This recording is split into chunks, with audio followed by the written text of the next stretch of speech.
I met her in my senior year, and we dated probably what times I could go on a date, and I didn't have a car, had to get a car or whatever. It was very, very little, but it was my girlfriend at school and the ball games and bus trips or something, going to a ball game or something all the time. So right after I graduated out of high school, she was still junior. She was behind me. And I said, well, look, I need a vehicle because I'm out now. So I bought me a 58 Chevrolet. And I bought a trailer, went in debt for it to get a trailer, dug the field line and the septic tank with pick and shovel, and put it all in, got it ready. We was gonna get married, and I went to get me a job. And my Aunt Ruth told me, if you come over here, I'll get you a job at Paris factory where she'd worked at. I went over there and I got the job. She got me on. I came back home and I said, hey, I start to work tomorrow. And I said, look, I'm riding with Mr. Hedges, who run a dry clean. And I said, you can drive your mother and family to the grocery store at Big Rock, and I can go to work, and I'll come back home this afternoon with Mr. Hedges.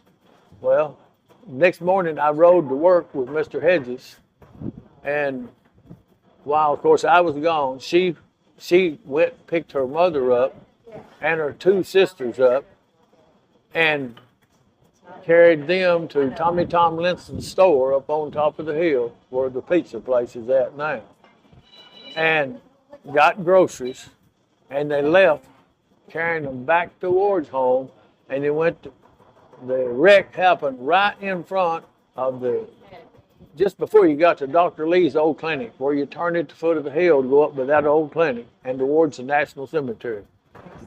That's where the wreck occurred. She was hit by a 18-wheeler. He had been driving, I forgot, had no record. A logbook had no record of that. He left the scene of an accident. The wreck happened on the wrong side of the road, that he went across the line and hit both of them, killed all of them, instant. And there were two people hitchhiking, seen the accident. The sheriff took their episode. He said, she wasn't doing nothing. He just come across the road and hit them straight on. And the sheriff said, well, you're going to have to sign this paper that you're a witness. You've seen this.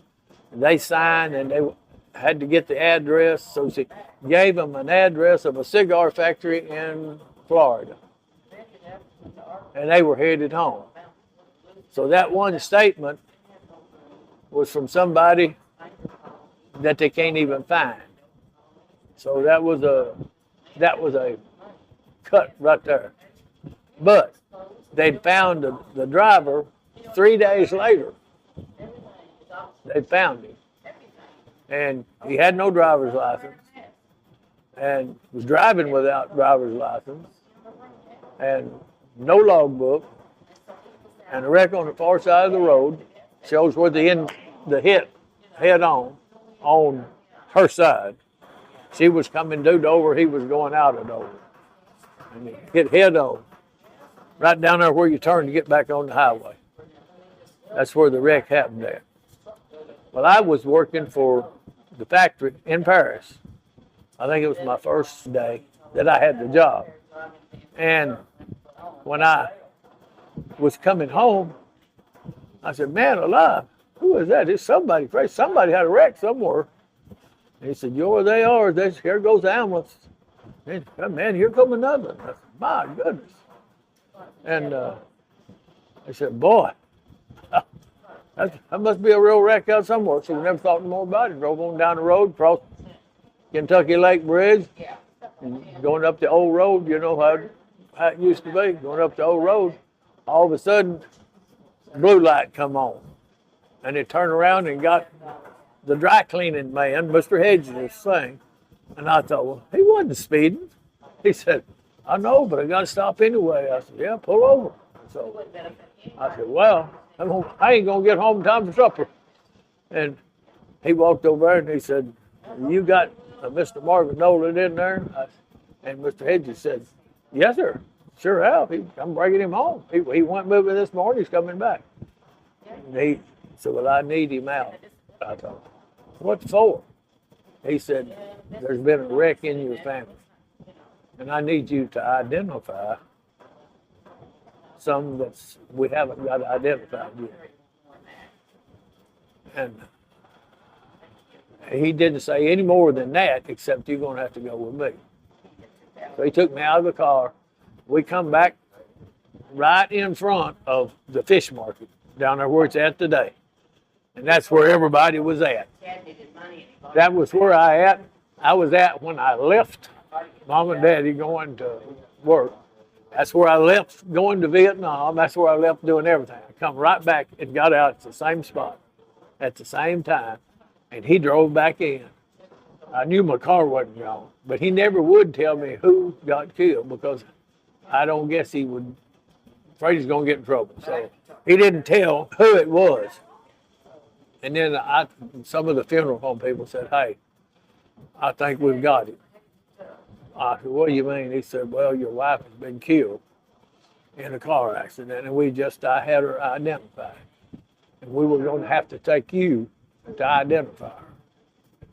But said, we found somebody to identify her. The day before that, her father died with a heart attack. And so all of them was gone. She had no way to get the groceries or nothing else. So I said, hey, you got a car, you drive her. Go down there and get the groceries and take her back and then come on back out. She was 2 years behind me. We was the same age. Well, you graduate in school. You graduate in 4 years, so well, I don't know how old I was in 1965, but she about 2 years younger than I was. Roughly 17. Yeah, 17, 18-year-old. I said, well, hey, with your father dying like this, I said, we ain't got no, we might as well just get married. I finally got a place to live. We get married, and then we'll start from here. But then all of that happened, and then she lost her two sisters, Roxanne and Bobby Sue, and her mother. And so that wiped the whole family out. The only one left was one that she'd told me about him, but she'd never got to see him. He was just never good. He would never show up. But when everybody got killed, he showed up for his money. That's what he wanted.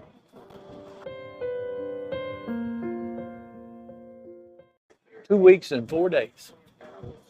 2 weeks and 4 days. I remember that, yeah. 2 weeks and 4 days. It didn't take long to bring it all to an end. And so then I started trying to sue.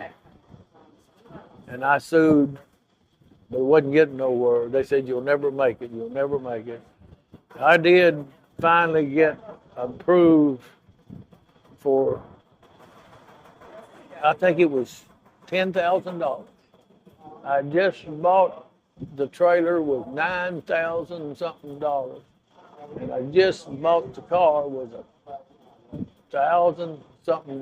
So I lost every bit that I got in paying for the trailer. I owed for the trailer. I owed for the car, so I had nothing. I started with nothing. I had nothing. What happened to the driver that hit her? You said they found her. What'd they ever do to him? Do you know? I threatened to go kill him for a long time, but I didn't get a chance to because, hey, Vietnam was calling. And I mean, I left from there, didn't know more of the jobs. I started working, trying to get a job the next day or two. Daddy got me a job down to locks, blowing the locks up. And I went down and worked that, and it was around, graduated out of May college, June. By November, I was working there, and by December, I was getting AIT and training to go to Vietnam. So just a few weeks after Yeah, the yeah. crash, I you went were- straight that. Of course, the main thing that was for was to keep it lawsuits end. Nothing goes any further. If you're drafted into the Army, you leave, everything's just on hold. And with the lawyers saying, hey, that's the wrong thing to do because you're not going to come out a winner, you're going to come out a loser. And I did, hey, I didn't get nothing. And it was proven. Of course, they went to try to back it up to find the cigar factory or find where this fellow lived, which was supposed to be his address, and it was an address of a cigar factory in Florida. So they couldn't find the people who seen the accident. And so it was just a loss from one end to the other. And so that was a short part of my life, which didn't last no time. What? I graduated in May, was in Vietnam by November, December. I mean, it was just bam, bam, bam. And it just went from 1, 2, 3. And I left there and went over there. Well, by the time you took your basic training, AIT, jungle warfare, put you on a ship for a month, 30 days to get to where you're going, offload you, stick you in something, hit the bank. There wasn't nothing, what else? You didn't have time to think about nothing else. You just thought about, hey, I'm coming home. I had bought a trailer, brand new trailer, and I still owed for it.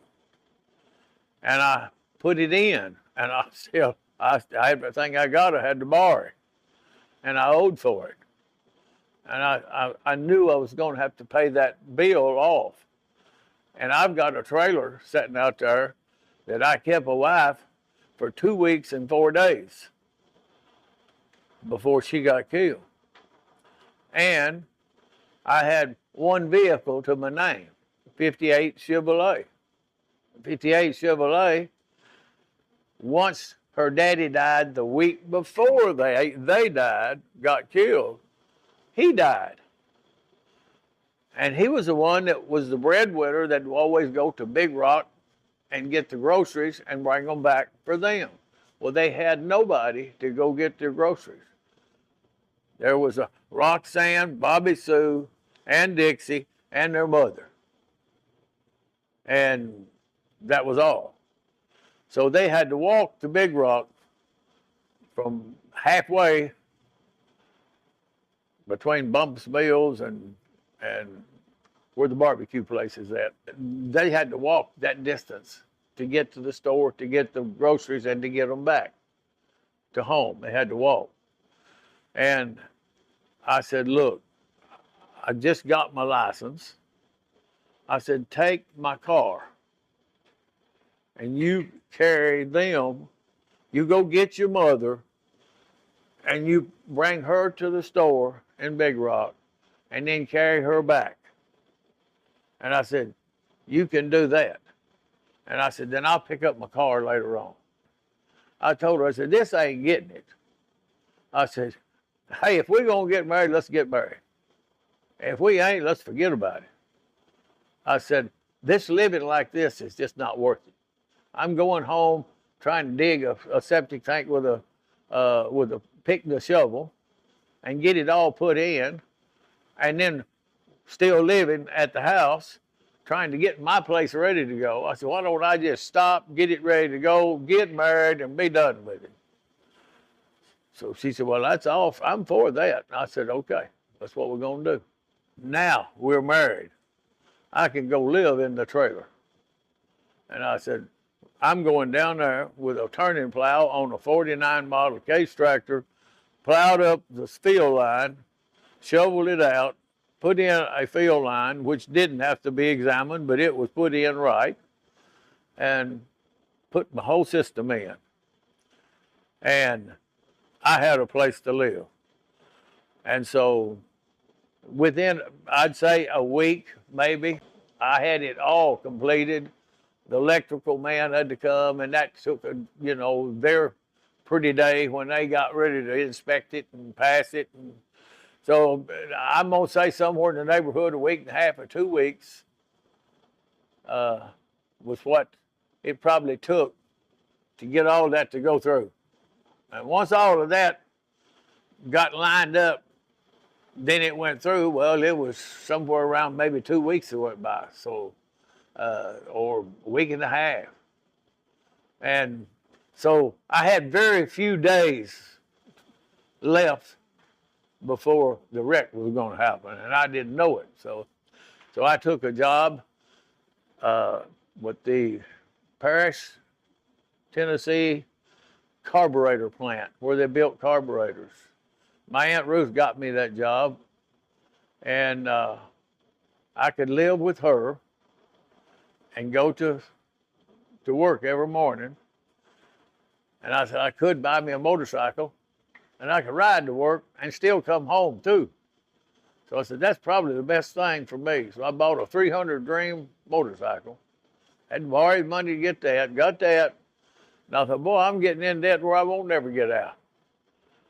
Because I owe for the trailer, I owe for everything I got. And I said, this ain't getting it. Well, I got off from work at the carburetor plant. Me and Mr. Hedges and his son, Jimmy Hedges, got in a truck and was headed to the house. I'd worked, now I'm going home because, hey, that's where my trailer's at, right down at the fish market there. And it's sitting in the field. It's a new trailer, and I just can't wait to get in it. And I said, that's where I'm headed. And I put my septic tank in. I'll start digging, doing what I got to do. Well, about that time, we was about halfway home when, at that time, Paris Landing, when you went in towards Paris, they were up and down hills, the old road. And so that's the way you travel. Much slower if you're going to Paris than it is now. It's all so straight. But all of a sudden, there was a car come by. And it looked like maybe a hearse. That's how they transported people when they had to go to the hospital. They hadn't transported them in a hearse. Windows closed or windows open. And all of a sudden, I seen a hearse come whizzing by. And I said, boy, and yonder behind it is a log, and here comes another one, and here comes another one. And I said, man alive, what in the world is happening?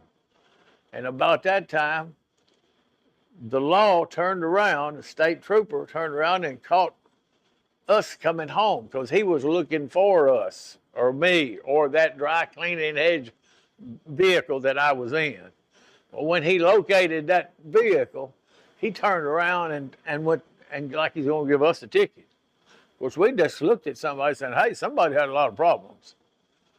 And so once that happened, well, I'm saying, well, hey, you know, what did we do wrong?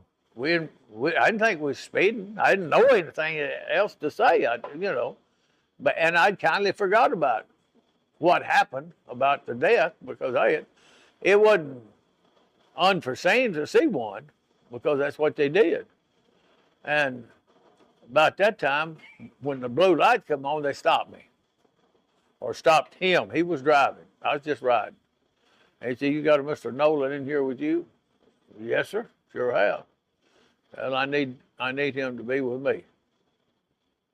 And I'm thinking, what in the world for? What have I done to make a person catch me? I ain't done nothing. And so I was scared then. I said, man, wow, what is this? What's this mean? I worked all day over here and I'm off of work. And I got a trooper stopping me. I'm done forgot about what I'd seen. And then he said, get in the vehicle. So we got in the vehicle and he turned around and that's when he proceeded to tell me. He said, hey, the reason I picked you up is because I was looking for the hedges, I was looking for the dry cleaner truck, and it was going to Dover, and I knew that if I'd catch it right, I could find you somewhere between here and Paris. And so that's what he done. And of course, when he did, he said, I'm going to tell you now, before you get home, you got some bad news. He said, members of your family that is no longer alive. Well, I knew I didn't have nobody but David. Rudy was gone, Barbara, and I thought to myself, and Barbara told me later on, I didn't know this until Barbara told me not long ago, that, you know what, Marvin said, if I had been there, I was catching crawfish down there under the bridge. And I love to go with Dixie wherever she's going. She came by and looked for Barbara to ride with her to get the groceries. And, you know, she'd be back home, bringing the car back.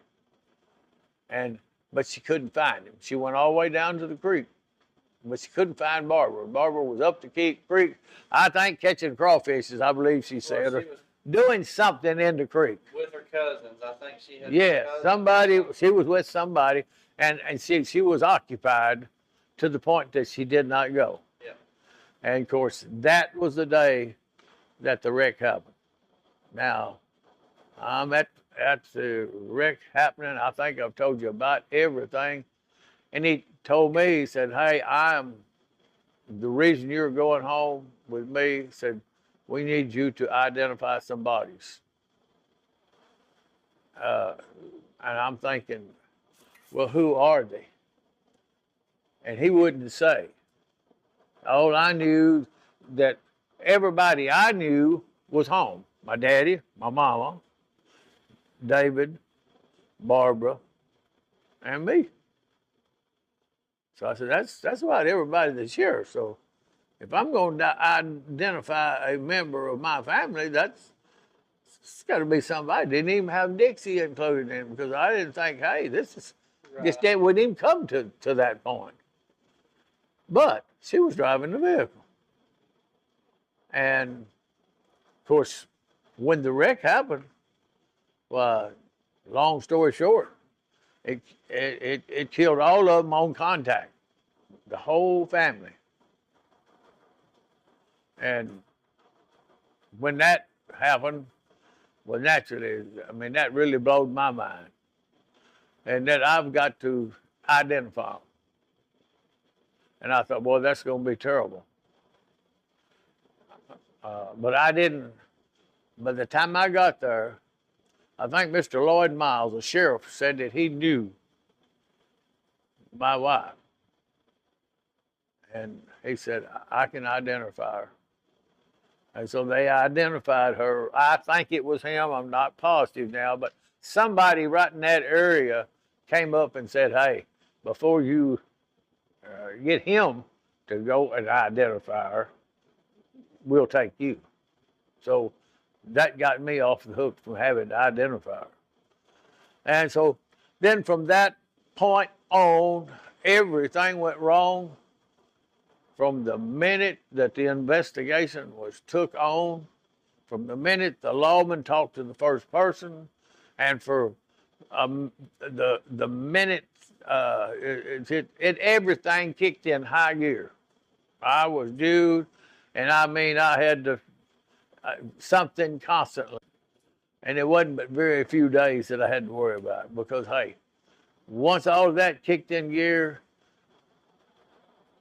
Miss Janice Sexton, I don't know how, I think it was probably something crooked. I had placed a suit the next day for a $10,000 lawsuit. And at that time, that was a lot of money. But if you took out what I was lost in the last day, it wouldn't even make a pig to blanket on it because, hey, I have owed for a brand new trailer and no job now. And I owed for all the supplies to get it put in. I owe for a new car now. I have no car. I didn't have nothing. So I said, I don't even know how I'm going to make it. He's willing to work, but you couldn't get to work. And it was just all gone. And I thought, well, what do you do? There ain't a whole lot you can do. I mean, you know. And I said, it's just no answer. Well, she called and she said, hey, this boy is getting ready to leave here. He's going to war. And that tore my mother up. She didn't like the idea, but I don't know what happened, but I really believe that when I went to the law and asked them, I says, hey, I'm looking here at this wreck. I've been over here. There's the accident. Here's your yellow line, and here is her side of the road, and there's two yellow lines there, and there's a collision right there. How come it's there? If she's driving down the road, and here's your truck driver over on this side, and here's Black Street going plumb across the road, going straight. And I said, the car's head on. I said, the truck hit the car. Car didn't hit the truck. And that's when I said, hey, well, they knew then that more than out, they probably leaned towards my direction. I just always felt that. I don't know what the idea was. But anyway, when they done the whole checking, he just said, hey, you know what? You're just going to be on hold. You're going on hold because you're no longer going to be here. You're going for 2 years, you're going to be gone. So they've automatically put your everything on hold because you're not going to be here. You're going to war. Well, if I'm going to war, I mean, hey, I can't. I got to come back and go to, oh, no, it's all put on post. It's all posted. You're on, they just got you in a lull until you get out of the service. Can't get nothing done, can't find out whether you're winning, whether you're losing, can't do nothing. And you'll be found out when you get out of service, then you can have your life. But over a period of time, anything like that, anytime you can get further away from an incident, it's easier to deal with it. Easier to say, well, hey, you know, it's all over, it's done with, that's it. You know, no problem. And so basically that's what I've grown to know and find out. I mean, it's like I said, once I talked to a lawyer, he started telling me the same thing. So, man, we can't do nothing. There ain't nobody going to do nothing because ain't nothing going to happen because you're gone. You can't even come home to talk to me. So it's just all on hold. And Miss Janice Sexton, I'd always heard that she was, I don't know, she either accepted the numbers and the people's name when they come in, or she could pick them one. I do not know whether she had anything to do with it or not. But I mean, the minute that come in effect, I left for the service. I had to go. And so that was between June the 16th, June, July, August, September. September is when I left for basic training, AIT, jungle warfare. And where did you go when they sent I you went to basic training in Fort Benning, Georgia. The other training was taken in Fort Sill, Oklahoma. All my other training was there. And it was from there to overseas. Basic training was very, very similar to what everybody else does. They march you and work you till you could drop, you know, see how much you could take. They hollered at you, you know, had you doing everything that was wrong, everything. I just know that they just kept on hounding you to see where your breaking point was. And of course, I had enough already on me, not knowing, because when I got to finding out about the law, the driver of Memphis Trucking Company He was driving without a license. He had no license. He was driving with no logbook filled out. He was driving on the wrong side of the road. And it was a proven fact that he hit on the wrong side of the road. There was 2 hitchhikers that Sheriff Miles asked them, said, "Hey, did you see this?" "Yes, we did." "Do you tell me what happened?" He ran over them. And he took their deposition and name. So now then we have him, no driver's license, hit on the wrong side of the road. I mean, leaving the scene of an accident. How many more things could you line up against a person to make him guilty? But it's not too bad if you're going to send me off to war and you're going to just let everything hold for a solid 2 years. Because you're not going to do nothing. That's just all hold. And so basically that's what happened. I feel like that I was short jabbed, and the minute I went to 1A, I'm going to say within hours, I got the phone call, where everybody else might be a week, 4 days, 3 days, because you was going anyway. But if we can get rid of you now, that'll hold everything. And I didn't even have time to get me a lawyer. And I didn't know where he was. It was 3 days after the accident before they ever found him. And he didn't have no driver's license. He was in Memphis. They went to look for the people that seen the accident, and they lied about where it was at. It was at a cigar factory in Florida. They went to try to get it, and they got down there. There's nobody of that name. Nobody worked down there. Nobody had been down there. So they had told a lie there. So that left one of my main investigators saying, yes, it did happen. We seen it. To where is he? Who is he? And is he anything to it? So, I mean, you had nothing. That was it. I was back down to 0.